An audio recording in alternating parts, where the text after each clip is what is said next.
La carta de Pablo a los Efesios. La historia de cómo Pablo llegó a la ciudad de Éfeso es realmente interesante. Puedes leerla en Hechos capítulo 19. Éfeso era una ciudad enorme, el epicentro de la adoración a la mayoría de los dioses griegos y romanos. En esta ciudad, Pablo tuvo una labor misionera realmente efectiva y muchas personas se convirtieron en seguidores de Jesús. Años más tarde, después de haber sido aprisionado por los romanos, Pablo escribió esta carta. El flujo de pensamiento en la carta se divide en dos mitades muy claras. En la primera mitad, Pablo explora la historia del Evangelio, cómo toda esta historia llega a su clímax en Jesús y en la creación de su comunidad multiétnica de seguidores. La segunda mitad de esta carta se enlaza con la primera con la palabra pues, y aquí Pablo explora cómo la narrativa del Evangelio debe afectar cada parte de nuestras vidas a nivel personal, en nuestros vecindarios, comunidades y familias. Así que profundicemos para ver cómo Pablo desarrolla todos estos temas. El capítulo 1 se inicia como un hermoso poema al estilo judío, donde Pablo alaba a Dios Padre por las cosas asombrosas que ha hecho en Cristo Jesús. Desde la eternidad pasada, el Padre determinó elegir y bendecir a el pueblo del pacto. Recuerda aquí la familia de Abraham y a Génesis 12, versículos 1 al 3. Y a través de Jesús, ahora cualquier persona puede ser adoptada en esta familia. La muerte de Jesús cubre aún nuestros peores pecados, nuestros peores fracasos, y encontramos en Jesús la gracia de Dios.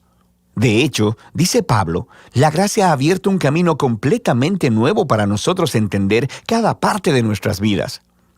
Él dice en el capítulo 1, verso 10, que el propósito de Dios era reunir bajo el dominio de Cristo, título que significa Mesías, todas las cosas, tanto en el cielo como en la tierra.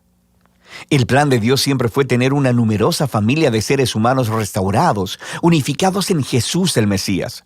Este propósito divino se hizo claro, dice Pablo, cuando nosotros fuimos hechos parte de esa familia. Y aquí él se refiere a los judíos étnicos de la familia de Abraham, pero luego Pablo habla de cómo ustedes, refiriéndose aquí a los no judíos, escucharon acerca de Jesús, de la salvación a través de él, y fueron hechos parte de esta familia por la obra del Espíritu Santo. De manera que aquí, él se refiere a los eventos que se cuentan en las historias del libro de los Hechos, acerca de cómo el Espíritu de Dios unió a los judíos y a los no judíos en una sola familia bajo Jesús, tal como Dios le prometió a Abraham hacía mucho tiempo. Nota también cómo en este poema, Pablo comienza hablando acerca de Dios Padre, luego acerca de Jesús, el Hijo, y aquí al final está hablando del Espíritu. Después del poema, Pablo responde con una oración.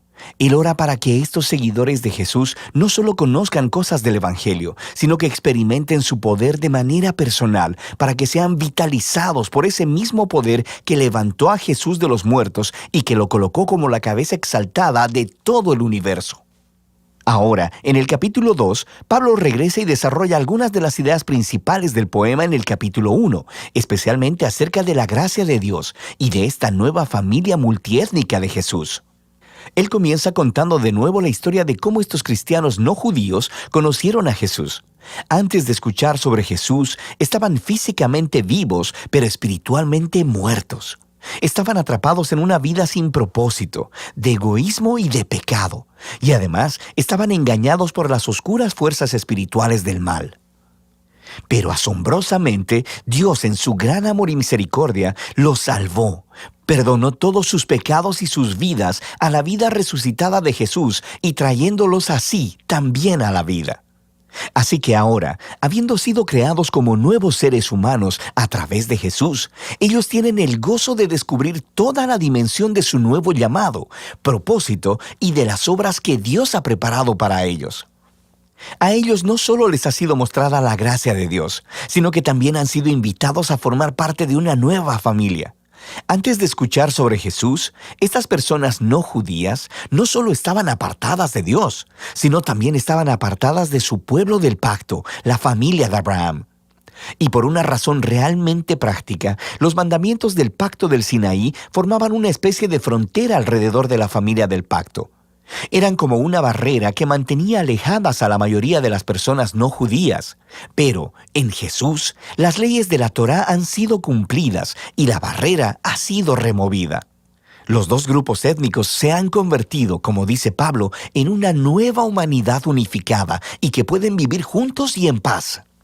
Así que Pablo continúa en el capítulo 3 maravillándose en el rol especial que pudo desempeñar para esparcir estas buenas nuevas a las personas no judías. Y aunque él está en prisión, le da gracias a Dios por la oportunidad que ha tenido de ver un gran crecimiento de la familia del pacto. Así que Pablo cierra la primera mitad de la carta con otra oración. Esta vez, él ora para que los seguidores de Jesús sean fortalecidos por el Espíritu de Dios para simplemente comprender y conocer el amor que Cristo tiene por su pueblo. La segunda mitad de la carta comienza con Pablo cambiando la marcha y empieza a retar al lector a que responda a la narrativa del Evangelio en la manera en que vive su vida. Así que empieza el capítulo 4 simplemente con la vida diaria de la iglesia. La iglesia es una gran familia, con toda clase de gente diferente, pero él enfatiza que todos ellos son uno, y uno es una palabra clave en este capítulo. Ellos son un cuerpo que está unificado por un espíritu, tienen un Señor, una fe, un bautismo y creen en el mismo Dios. Esta es mucha unidad. Sin embargo, dice Pablo, unidad no es lo mismo que uniformidad. Continúa explicándoles cómo la nueva familia de Jesús consiste de muchas clases de personas diferentes, pero todas son empoderadas por el Espíritu Santo, usando cada una sus talentos especiales y sus pasiones para servir, amarse unos a los otros y así edificar a la iglesia. Y aquí, él usa dos metáforas realmente geniales. Una es la de edificar la iglesia como a un nuevo templo, y la segunda, que todos los miembros se están convirtiendo en una nueva humanidad con Jesús como su cabeza. Y esta nueva humanidad es una metáfora que él seguirá desarrollando en los siguientes capítulos. Pablo reta a cada cristiano a despojarse de su vieja humanidad, como si fuera una ropa vieja, y vestirse de la nueva humanidad en la cual la imagen de Dios está siendo restaurada. Y luego, él continúa con una larga sección donde compara la nueva y la vieja humanidad. Así que, en lugar de mentir, los nuevos humanos dicen la verdad. En lugar de guardar el enojo, resuelven pacíficamente sus conflictos. En lugar de robar, los nuevos humanos son generosos. En lugar de chismear, animan a otros con sus palabras. En lugar de vengarse, los nuevos humanos perdonan. En lugar de satisfacer todo impulso sexual, los nuevos humanos cultivan el dominio propio de sus deseos corporales. En lugar de emborracharse, los nuevos humanos están bajo la influencia del Espíritu de Dios, y Pablo describe de 4 maneras diferentes cómo luce esta influencia. Las primeras 2 tienen que ver con el canto, cantar juntos y también cantar a solas. Y es muy interesante que lo primero que Pablo piensa acerca de cómo trabaja el Espíritu en las vidas del pueblo de Jesús es el canto y la música. La tercera señal de la influencia del Espíritu es estar agradecido en todo. Y la cuarta es que el Espíritu obligará a los seguidores de Jesús a ponerse por debajo de los demás y a considerar a los demás como más importantes que ellos mismos. Y Pablo desarrolla este cuarto punto, mostrando cómo funciona en el matrimonio cristiano. Tienes a una esposa que sigue a Jesús. Ella es llamada a respetar a su esposo y a permitir que él se haga responsable de ella. Y el esposo es llamado a amar a su esposa y a usar su responsabilidad para someter su agenda egoísta y priorizar el bienestar de su esposa por encima del suyo. Y Pablo dice que esta clase de matrimonio está representando la narrativa del Evangelio. Las acciones del esposo imitan a Jesús, su amor y autosacrificio. Las acciones de la esposa imitan a la iglesia, quien permite que Jesús la ame y la renueve. Luego, Pablo aplica la misma idea entre los hijos y los padres, y también entre los esclavos y amos. Pablo cierra la carta recordándoles a estos cristianos sobre lo real que es la maldad espiritual. Estos son seres y fuerzas que tratarán de socavar la unidad del pueblo de Jesús y dañar su nueva humanidad. Así que Pablo los reta a permanecer firmes y a vestirse de una armadura metafórica, la cual él describe en detalle. Y Pablo extrae todas estas piezas de armadura del libro de Isaías y de cómo Isaías describió al rey mesiánico. Así que ahora, como seguidores del Mesías, debemos hacer nuestros los atributos del Mesías, ya que formamos el cuerpo de Jesús.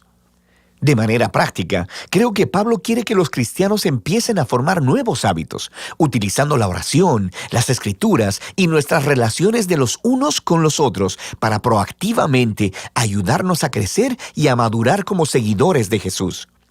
Y esa es la carta a los Efesios, una muy poderosa. Es aquí donde Pablo resume toda la narrativa del Evangelio y muestra cómo esta narrativa debería moldear cada parte de la historia de nuestra vida.